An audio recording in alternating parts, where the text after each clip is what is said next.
in the 21st century. Hard-working people working hard for you and me.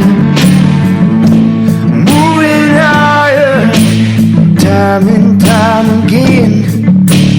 Through the years you'll find us here. Moving higher. Hello, welcome to the Moving Iron Podcast, Markets with Chip Nellinger. This edition of the Moving Iron Podcast is brought to you by Dawson Tire & Wheel, your premier ag tire and wheel provider in North America, helping people grow.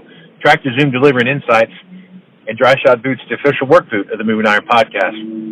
Chip is with Blue Reef Agri-Marketing out of Morton, Illinois. And Chip, how you doing today, bud? Hey, doing well. We got a little bit of everything out there this week, Casey. Kind of starting to get interesting, and certainly the weather's been nice over here in the eastern Corn Belt. I know you guys have got some rain. It's been beautiful here, but we need some of that rain to come our way.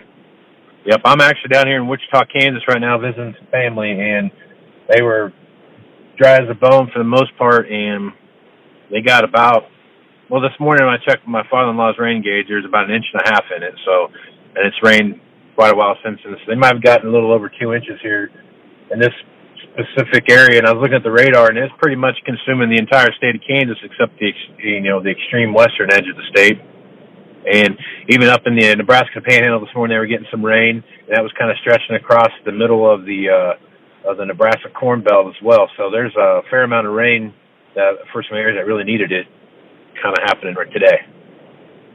Yeah, very much so. And that definitely went in. Probably held us back a little bit.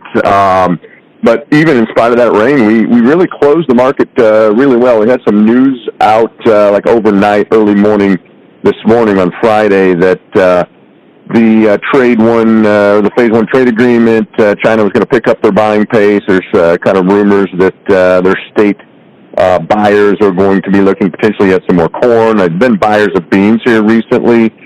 Wheat could be in the mix. There's been some talk about ethanol. Talk on both sides that, yes, the phase one is still on, and we're running a little bit behind because of the coronavirus issue across the world, but more specifically in China, and the slowdown is caused there. But we're going to pick the pace up. And so seeing is believing, but that story out kind of real early morning Friday was enough to give us some buying interest into the close. Pretty strong close for the wheat, corn, and beans both. Probably beans especially, but corn as well. It's going to be the highest close we've had in beans since just eyeballing it here.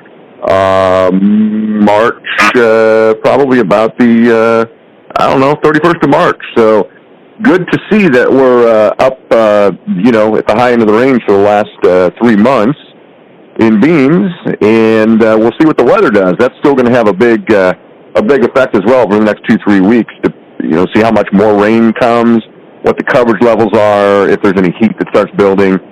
And again, the eastern Corn Belt, we're on tap for maybe a little bit of rain tomorrow, but it's not going to be very widespread, and we need rain. And so this thing's getting really interesting. Could result in probably a lot more volatility going forward the next 2 or 3 weeks.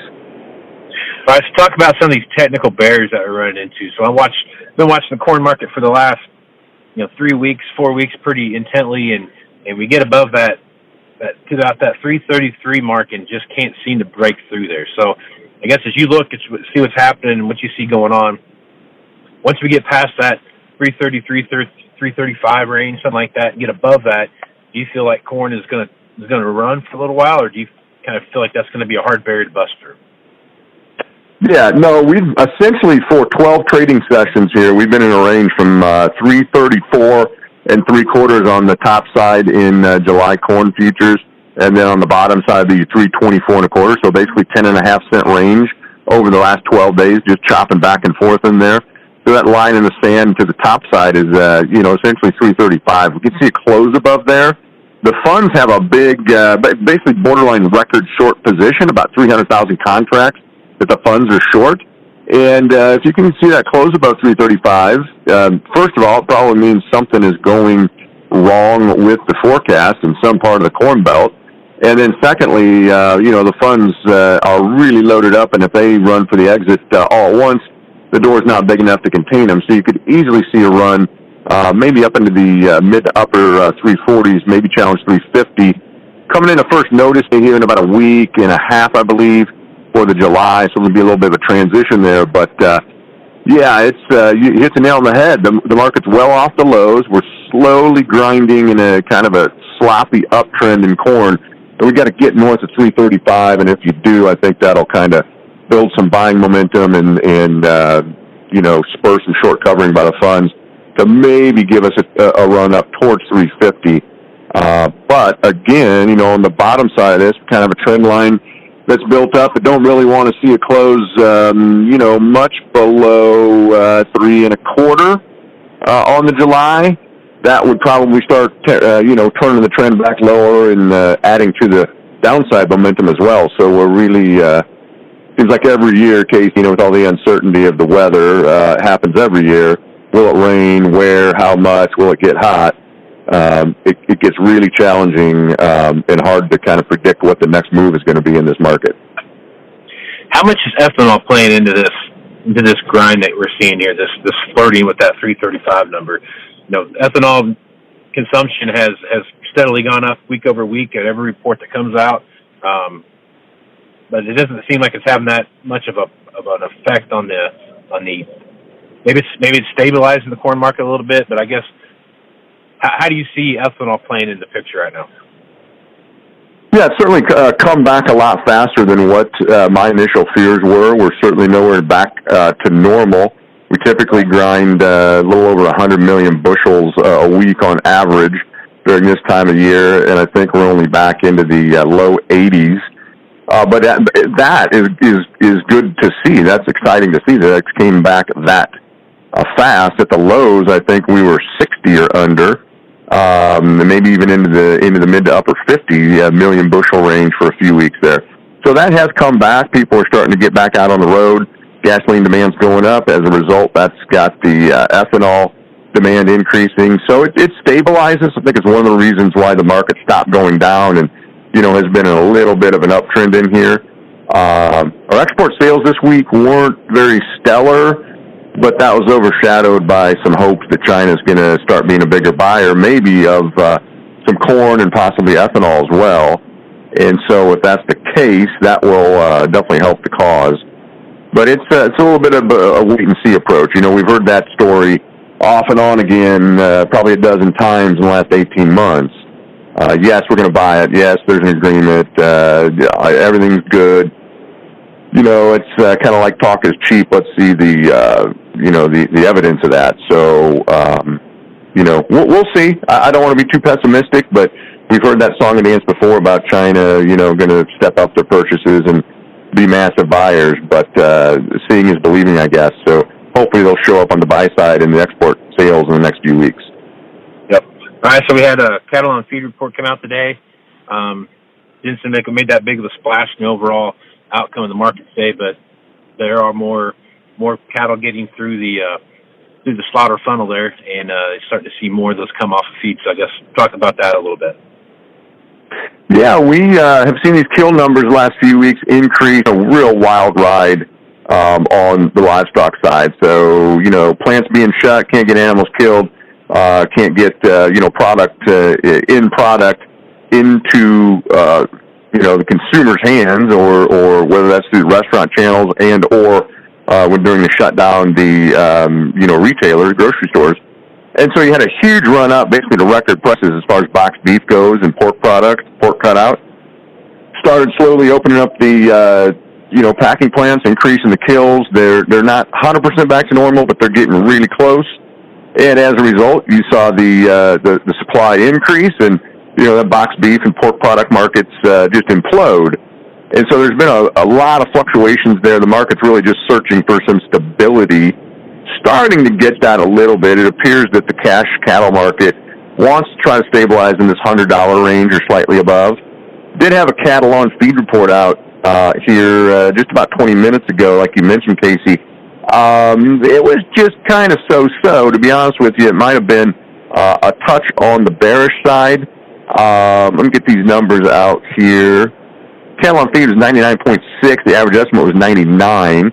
But a touch higher. The placements were a little bit higher too, 98.7. The average was 97.5, and the marketings were just a tick lower as well than expected, 72.5 versus 73.8 expected. So a little bit of a bearishly construed cattle on feed, but the market struggled a little bit this week. A lot of this might be in the market already. The cash market's going to dictate it here. If we have further to fall next week in the cash market in cattle, then the futures are going to follow. And likewise, if we stabilize this thing and can see, a little bit of an uptick in cash market or box beef, the market, I think, will quickly look beyond this cattle on feed report, and it'll be a thing of the past quickly. So cash market and box beef probably dictate next week. Hog market seeing a lot of weakness here as well. New lows for the front end, pretty ugly as that supply has increased, with backed hogs up and slowed them down, and weights have increased. So as the kill has gone up, the pounds are driving higher quickly as well because our weights are up. So we're suffering again from some oversupply there. Got a hogs and pigs report. That's a quarterly report. It comes out next week. That's going to be pretty closely watched to see how much liquidation across what different weight classes we're seeing, particularly sow slaughter. That's going to be closely watched as well. It's hard to really peg that. There was some out there. You heard news of it. But this hogs and pigs report next week could really, either, number one, pressure us if we didn't see as much liquidation as hoped, or go a long way if we see a lot of feeder pig liquidation, which we know there was some of that, as well as sow slaughter. If those numbers are higher than expected, that could go a long way towards stabilizing the hog market. And the deferred hogs are kind of expecting that. We know there was some liquidation. We're maybe not sure how much. The deferred out into, winter and next spring, out in next summer, a year from now, those charts look a lot better and a lot more support out there, just likely because we're going to decrease the supply a little bit because of all the liquidation right now. But that's always a wildly volatile report, and that's next week, the quarterly hogs and pigs, and that'll have a big influence on the hog trade next week, especially late next week. So we're right in the middle of wheat harvest here. We're down here in Kansas. Looks like they're well underway. They're probably 50% the way done where I'm at right now. So I guess with all the talk that we've had about freezes and too much rain and not enough rain and all the different stuff we've seen wrong with the wheat market here in the U.S. wheat belt, what are some of the estimates that you're seeing come out of the wheat harvest, and is our expectations where they thought they'd be? Yeah, it's a mixed bag, and I think the market's really hanging on getting a little more harvest data out of Kansas. I don't think we're quite far enough into harvest out your way to get a good feel. So I think that's out ahead of us. The wheat market really took a big hit this week, really over the last 2 weeks. But I think the thing on Monday afternoon of this week, crop conditions, the market, I think, had every right to assume and expect that wheat crop conditions to go lower, particularly in Kansas, because of the hot, dry weather you guys have been having out there. And in fact, it actually improved, in Kansas and Colorado and another state or two as well. Kind of a head scratcher because the Kansas corn crop conditions dropped 3 or 4 percentage points. The wheat conditions increased. And so that's a little bit of a head scratcher. I think it took the wheat market by surprise, caused a lot of selling pressure earlier in the week, stabilized a little bit here. From a seasonal standpoint, you're really close to the normal time frame where we put in our kind of quote-unquote harvest low. So that's something to keep on the radar. But I guess a long answer, Casey, is the market is awaiting some more actual harvest data out of Kansas. It might be a week, 10 days out, so we get a little better feel. Everything you've heard so far has been pretty variable. That's not uncommon for wheat, especially. Out this way, not that we matter much in the big picture on wheat, but it is really variable. We had 2 freeze events. We had some excess rainfall in some areas early on in the spring here, and so you are seeing some really highly variable yields here. Maybe a little bit on this point. Nothing just major. No major friendly yield surprises here as far as the size of yields. They've been just okay to a little bit disappointing. But Kansas drives this, and long story short, we need more information out of them. Hopefully we'll get that as that harvest advances north over the next couple of weeks. Good stuff. All right, Chip. Well, good stuff as usual. If plenty of stuff going on right now where people need to have a plan in place, or a lot of people need to be reevaluating what they've got in place so far. So I guess as harvest kind of rolls through here and we start looking into fall harvest coming up, what's the best way to get a hold of you to work on a plan, or just check a plan that they've got, or maybe just look at some different options that are available out there? Yeah, best way is just give us a call at the office. That's 309-550-7213. Casey, you know, I preach on it all the time, on this podcast. You got to have a plan. Got to know where you're at. You can't walk away or stick your head in the sand as it relates to risk management in the market. So we'd love to talk to you. Just give us a call. No obligations or pressure. Love to hear from you. 309-550-7213. Right on, Chip. That's Chip Nellinger with Blue Leaf Ag Marketing, and I'm Casey Seymour with Moving Iron Podcast. Make sure you check me out on Facebook, Twitter, and Instagram for all the latest information about the Moving Iron Podcast, all the upcoming podcasts that'll get placed there. Also, check out movingironllc.com for everything that is Moving Iron related, and also check out the Moving Iron Summit page. That's Nashville, Tennessee, September 1 through 3. And also, make sure you guys give TractorZoom a shout. They have a lot of great information. If you're in the equipment business and you need to have an easy way to figure out what's going on in the auction market, there's nothing better out there than what's happening with the folks over there at TractorZoom.